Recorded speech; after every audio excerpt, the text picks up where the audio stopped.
everyone, good morning. This is me Deepak Ranjan. आज का class Jharkhand public service commission के नाम जो है 11th जेपीएससी का संपूर्ण सिलेबस, वो भी हिंदी में, आपको अधिक समझ में आएगा। तो चलिए स्टार्ट करते हैं। आखिरकार इस बार का जेपीएससी एग्जाम आपके लिए किस प्रकार का पैटर्न तैयार करके भेजा है, और मैं आपको इसे विस्तार से समझाता हूं कि आखिरकार आपको 11th जेपीएससी की संपूर्ण तैयारी करने के लिए आखिर किस किस चीजों का तैयारी करना बहुत ही जरूरी है। तो चलिए स्टार्ट करते हैं आज का क्लास 11th जेपीएससी सिलेबस के नाम। क्लियर?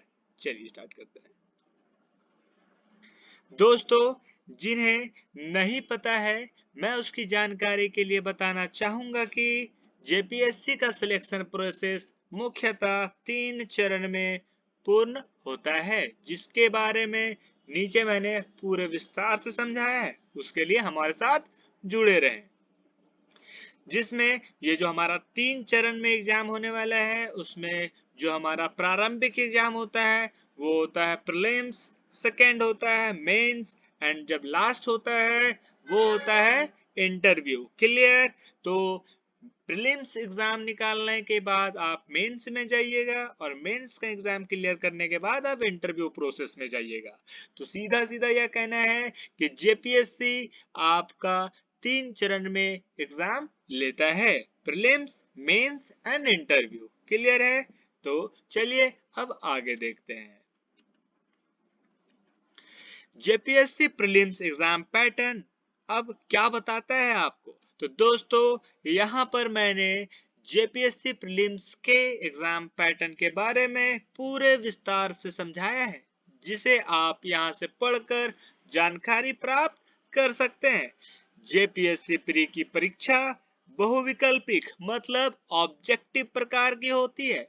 जेपीएससी प्रीलिम्स की प्रत्येक परीक्षा 200 नंबर का होता है, मतलब प्रत्येक पेपर 200 नंबर का होता है, और जेपीएससी प्रीलिम्स के प्रत्येक पेपर को कंप्लीट करने के लिए 2 घंटे का समय दिया जाता है। कितने घंटे का? 2 घंटे का, और नंबर प्रत्येक पेपर में 200 अंक का। जेपीएससी प्रीलिम्स की परीक्षा के अंतर्गत 2 पेपर होता है। कितना पेपर होता है? 2, और वो पेपर है सामान्य अध्ययन पेपर 1 एंड सामान्य अध्ययन पेपर 2। सामान्य अध्ययन पेपर में आपका झारखंड से बाहर के क्वेश्चन होते हैं, और सामान्य अध्ययन पेपर 2 में झारखंड से जुड़े क्वेश्चंस होते हैं। दोनों पेपर के लिए, प्रत्येक पेपर के लिए 2-2 घंटे निर्धारित किए गए हैं, और हर एक पेपर का अंक 200 अंक होता है। क्लियर है? मतलब कि प्रीलिम्स अगर एग्जाम आपको पास करने हैं तो आपको प्रीलिम्स के अंतर्गत 2 पेपर का एग्जाम देना होगा, जिसमें सामान्य अध्ययन पेपर 1 एंड सामान्य अध्ययन पेपर 2 होने वाला है। क्लियर है? तो चलिए आगे बढ़ते हैं। प्रीलिम्स के बाद जेपीएससी मेंस एग्जाम होता है। अब आता है मेंस का पैटर्न कि आखिरकार मेंस का एग्जाम क्लियर करने के लिए कितने पेपर का एग्जाम देना पड़ता है। क्लियर है? तो दोस्तों, यहाँ पर मैंने जेपीएससी मेंस एग्जाम पैटर्न के बारे में पूरे विस्तार से समझाया है, जिसे आप यहाँ से पढ़कर जानकारी प्राप्त कर सकते हैं। चलिए पेपर्स की जानकारी मैं आपको देता हूँ। पहले जेपीएससी मेंस एग्जाम का पेपर अगर क्लियर करना हो तो टोटल 6 पेपर का एग्जाम प्रीलिम्स के बाद मेंस में जाने के लिए होता है। मेंस में अगर आप गए और मेंस का एग्जाम आपको क्लियर करना है तो पूरे 6 पेपर का एग्जाम आपको देना पड़ेगा, जिसमें सामान्य हिंदी और सामान्य अंग्रेजी पेपर 1 में आने वाला है। पेपर 2 में भाषा और साहित्य का एग्जाम होने वाला है। पेपर 3 में सामाजिक विज्ञान के बारे में होने वाला है। पेपर 4 में भारतीय संविधान और राजनीतिक के बारे में क्वेश्चन आने वाले हैं। पेपर 5 में भारतीय अर्थव्यवस्था का जानकारी होना जरूरी है, इससे जुड़ी क्वेश्चंस आने वाली है। एंड पेपर 6 में सामान्य विज्ञान से जुड़ी क्वेश्चंस आने वाले हैं। प्रत्येक पेपर में 2 पेपर जो आपका सामान्य हिंदी और अंग्रेजी और भाषा और साहित्य है, वो प्रत्येक 150 अंक का होने वाला है, मतलब 150 नंबर्स का एग्जाम होने वाला है। और सभी पेपर का जो अवधि रहेगा, एग्जाम का समय रहेगा, वो टोटल 3 घंटे आपको मिलेंगे। क्लियर है? और paper 3, 4 and 5 and 6 total 200 number के एग्जाम होने वाले हैं। क्लियर है? अब आते हैं नेक्स्ट कि आखिरकार हमें जेपीएससी की संपूर्ण तैयारी करने के लिए किस प्रोसेस से आगे बढ़ना पड़ेगा। तो जब आप प्री क्लियर करेंगे, उसके बाद मेंस क्लियर करेंगे, तो आप आइएगा किस में, नेक्स्ट प्रोसेस में। तो दोस्तों मैं आपको बताना चाहता हूं कि मेंस के बाद आते हैं इंटरव्यू प्रोसेस में। तो दोस्तों मैं आपकी जानकारी के लिए बताना चाहूंगा कि जेपीएससी इंटरव्यू के लिए सिर्फ उन्हीं छात्रों को बुलाया जाता है जिन छात्र का जेपीएससी का प्रीलिम्स पेपर और मेंस पेपर की परीक्षा निकल चुकी हो। व्यक्तित्व परीक्षण के लिए उन्हीं को बुलाया जाएगा और व्यक्तित्व परीक्षण में 200 अंकों का मौखिक क्वेश्चन पूछा जाता है जिसे आप इंटरव्यू का नाम दे चुके हैं। नेक्स्ट आता है कि प्रीलिम्स प्रत्येक 200 अंकों के लिए 2 वस्तुनिष्ठ प्रकार के प्रश्न पत्र भेजता है, मतलब कि ऑब्जेक्टिव प्रश्न पत्र भेजता है। लेकिन मेंस जो है वो वर्णनात्मक प्रकार के क्वेश्चंस भेजता है जिसमें आपका सोच, आपकी राइटिंग स्किल्स को देखा जाता है, तब जाके मेंस पेपर क्लियर होता है। और जब आप प्रीलिम्स एंड मेंस दोनों क्लियर कर चुके होंगे तब जाकर आप तीसरे चरण इंटरव्यू तक पहुंचेंगे। क्लियर है? तो अब आगे बढ़ते हैं। अब आते हैं हमारा जेपीएससी सिलेबस 2024 के अकॉर्डिंग जेपीएससी प्रीलिम्स सिलेबस। आखिरकार प्रीलिम्स सिलेबस को कंप्लीट करने के लिए हमें किन किन पॉइंट्स को, किन किन टॉपिक्स को एज अ सब्जेक्ट वाइज या फिर टॉपिक वाइज पढ़ना बहुत ही जरूरी है। तो दोस्तों यहाँ पर मैंने जेपीएससी प्रीलिम्स सिलेबस के बारे में एक एक करके पूरे विस्तार से समझाया है जिसे आप यहाँ से पढ़कर जानकारी प्राप्त कर सकते हैं। क्लियर है? तो चलिए आते हैं प्रीलिम्स का पेपर नंबर 1 जिसे हम बोलते हैं सामान्य अध्ययन का पेपर नंबर 1 जो हमारा प्रीलिम्स में होता है। उसमें हमें किस प्रकार के क्वेश्चन और क्वेश्चन कहां से पूछे जाएंगे। तो वो क्वेश्चन पूछे जाएंगे हमारा भारत का इतिहास से। किससे? भारत का इतिहास वो किससे जुड़ी होगी?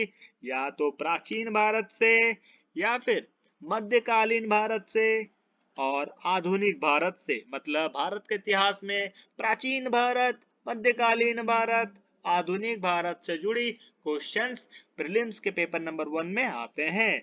उसके बाद आते हैं हम लोग भारत का भूगोल। कहाँ आते हैं? भारत के भूगोल से जुड़ी क्वेश्चन जिसमें सामान्य भूगोल का जानकारी होना चाहिए, भौतिक भूगोल का जानकारी होना चाहिए, आर्थिक भूगोल का जानकारी होना चाहिए एवं सामाजिक और जनसांख्यिकीय भूगोल की जानकारी होना चाहिए जो भारत के भूगोल के अंतर्गत आएगा।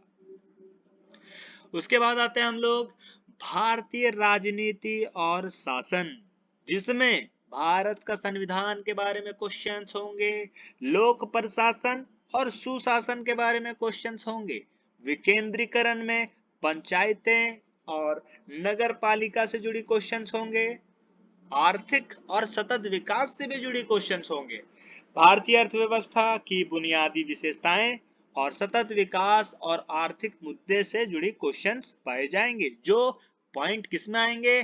भारतीय राजनीति और शासन के अंतर्गत आएंगे। क्लियर है?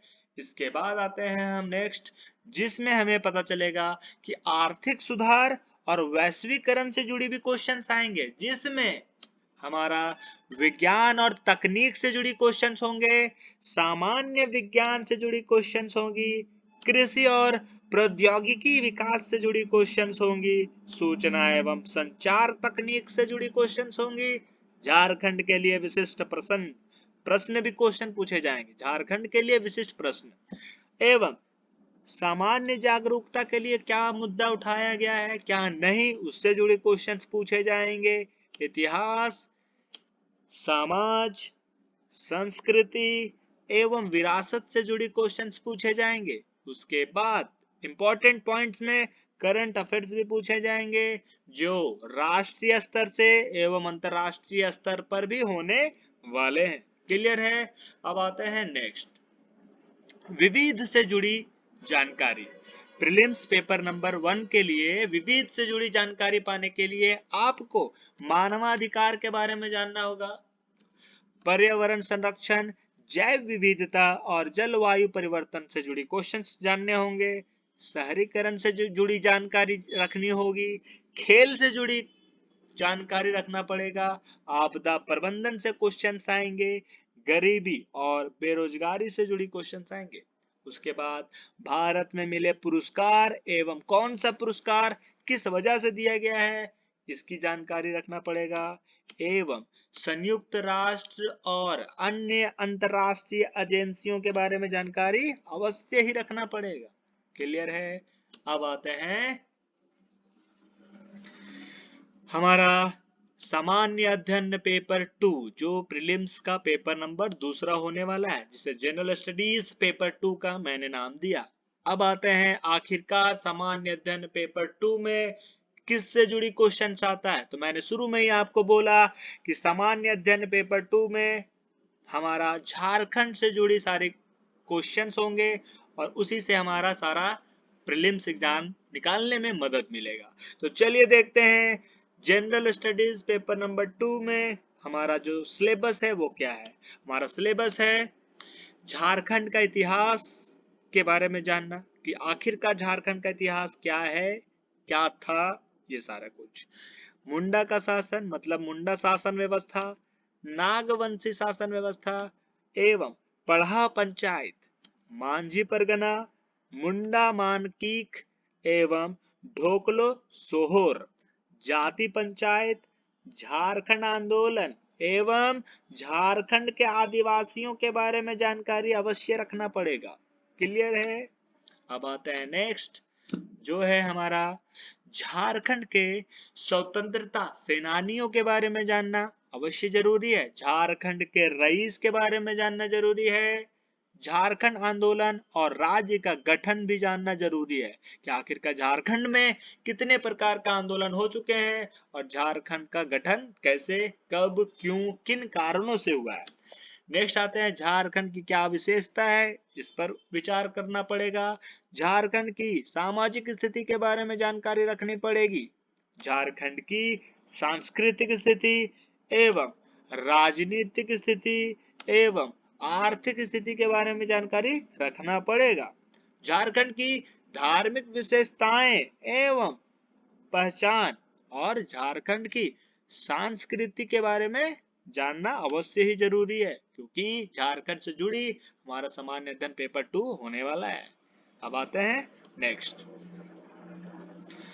जो है झारखंड से जुड़ी लोक साहित्य एवं पारंपरिक कला और लोक नृत्य से जुड़ी क्वेश्चंस आती है, लोक संगीत और वाद्यंत्र के बारे में क्वेश्चन पूछे जाते हैं, रुचि के स्थान जैसे कि प्राकृतिक, पुरातात्विक, ऐतिहासिक, धार्मिक और आधुनिक स्थल के बारे में भी जानना बहुत ही आवश्यक है।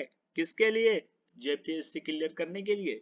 अब आते हैं आदिवासी जाति, प्रजातियां एवं उसकी विशेषताएं भी जानना बहुत ही आवश्यक है, जिसमें अब आते हैं हम झारखंड साहित्य और साहित्यकार के बारे में भी जानना बहुत ही आवश्यक है, झारखंड के प्रमुख शैक्षणिक संस्थान के बारे में भी आपको बहुत ही ज्यादा रुचि रखनी पड़ेगी, झारखंड के खेल एवं झारखंड के भूमि से जुड़ी कानून भी जानना बहुत ही आवश्यक है। झारखंड के भूमि कानून की अगर बात करा जाए तो छोटा नागपुर काश्तकारी अधिनियम के अकॉर्डिंग सीएनटी क्या है, क्या नहीं है, इसके बारे में आपको जानना जरूरी है। क्लियर है? इसके बाद आते हैं जब आप सीएनटी की बात कर चुके हैं तो एक और आता है वो है एसपीटी मतलब कि संथाल परगना काश्तकारी अधिनियम। क्या आता है? संथाल परगना काश्तकारी अधिनियम, जिसे हम बोलते हैं एसपीटी एक्ट। अब आते हैं अन्य राज्य विधेयक अधिनियम के बारे में जानना होगा।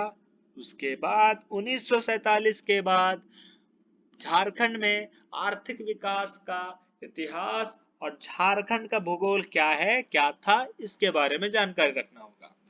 झारखंड की औद्योगिक नीति, विस्थापन और पुनर्वास नीति और अन्य नीतियों के बारे में जानकारी अवश्य रखनी पड़ेगी।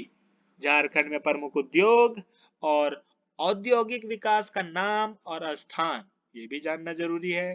झारखंड की प्रमुख योजनाएं और उप योजनाएं भी आपको जानना पड़ेगा। झारखंड का वन प्रबंधन और वन्य जीवन संरक्षण से क्या जुड़ी क्वेश्चन आती है, इस पर विचार करना पड़ेगा। झारखंड राज्य के पर्यावरण से संबंधित तथ्य हो रहे पर्यावरण परिवर्तन और इसके समन और अनुकूलन और संबंधित विषय पर जानकारी अवश्य रखनी पड़ेगी। झारखंड में आपदा प्रबंधन से जुड़ी जानकारी रखनी बहुत ही आवश्यक है। झारखंड से जुड़े विविध तथ्य और समसामयिक मामले के बारे में जानकारी रखना और अति आवश्यक माना जा रहा है, जिससे आपको जेपीएससी प्रीलिम्स निकालने में बहुत ही ज्यादा मदद मिलेगा। क्लियर है? अब आते हैं नेक्स्ट पॉइंट हमारा जो होने वाला है वो होने वाला है जेपीएससी का मेंस सिलेबस। क्लियर है? अभी मैंने आपको केवल बताया जेपीएससी का प्रारंभिक परीक्षा, जिसे हम प्रीलिम्स का नाम दे चुके हैं और जिसे प्रीलिम्स नाम से जाना जाता है, उस परीक्षा की संपूर्ण जानकारी जो सामान्य अध्ययन पेपर नंबर 1 एंड सामान्य अध्ययन पेपर नंबर 2 में किस प्रकार के सिलेबस पूछे जाएंगे, उसकी जानकारी मैं आप सभी को आज इस वीडियो के मदद से आप तक पहुंचा चुका हूं। तो आप इस वीडियो को संपूर्ण तरीके से अच्छे तरीके से देखें, समझें और अपने आगे की जेपीएससी की तैयारी अच्छी तरीके से करें। किसी प्रकार का भी अगर आपको डाउट हो तो उस डाउट को आप हमारे कमेंट में लिखकर बोल सकते हैं।